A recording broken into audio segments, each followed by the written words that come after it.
Mike, going back to the value, what will the value of each home be determined by? Today's value or construction year value?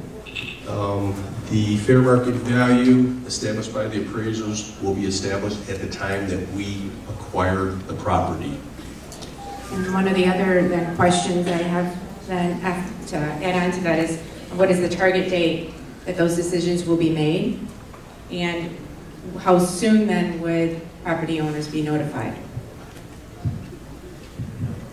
Going back to the previous question, I think the answer, the question was more, do they assess it based on a new highway that's already there, or it would be prior to, correct?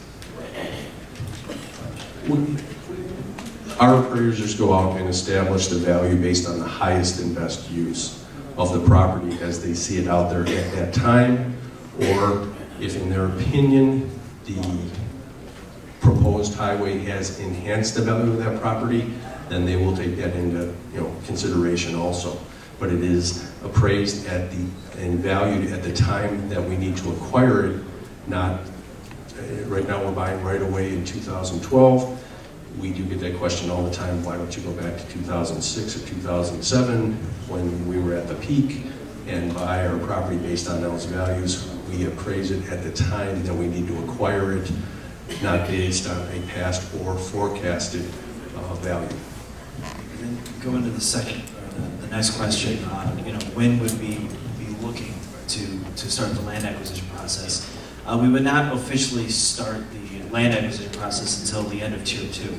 Tier 1 is anticipated to be completed at the end of this year, 2012.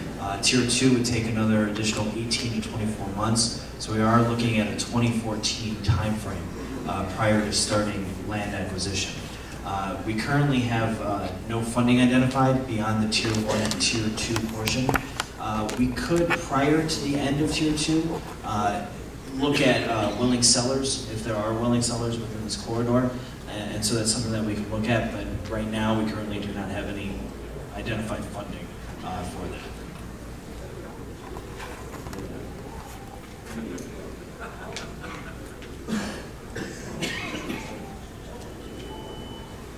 That's all I have for, I think right now, at least Mike, for land acquisition questions. The 3 public meetings held to date have been held outside or on the fringe of the primary affected area known as the corridor.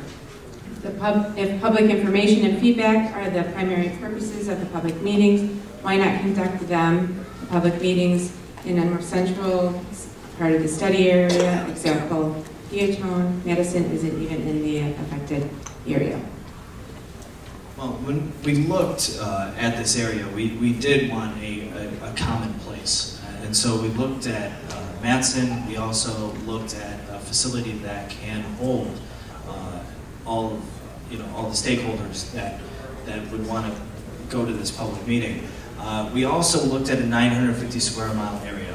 And just to about less than a month ago, we were looking at an entire 950 square mile area, and it was just less than 4 weeks, we now started honing in and looking at this B3 corridor.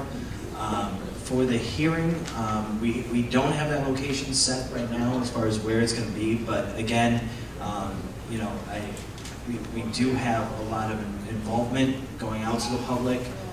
If there's a specific engagement in Wilmington, I'll go there to talk to stakeholders and residents, but yeah, that's right now we're still looking at this 950 square mile area, and right now this is the middle of it, or it's actually to the northern border, but it's within that study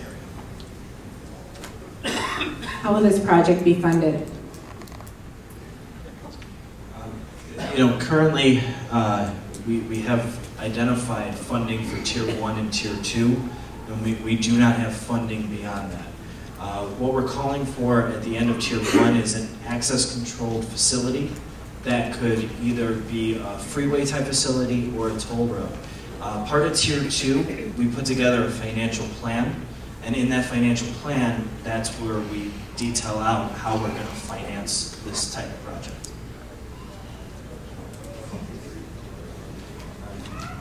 Yeah, part of that, let me expand on that just a little bit too. One of those options that would be considered, there's legislation that's been passed in both Indiana and Illinois that provides for public-private partnerships, or you might hear P3s. And so a P3 would be private funding that would come in to team up with a contractor to construct and operate and maintain the roadway. And so there is outside money that is available if they see this as a good investment for the project as well. So if you hear P3, that's what we're talking about. I'm just going to read this question, but I think you kind of answered it. But where would the state get the money to acquire properties? Well, yeah, it's just right now we don't have any funding identified right now in the multi-year program. We get our funding identified in the multi-year program through our annual legislation and appropriations through the state legislature.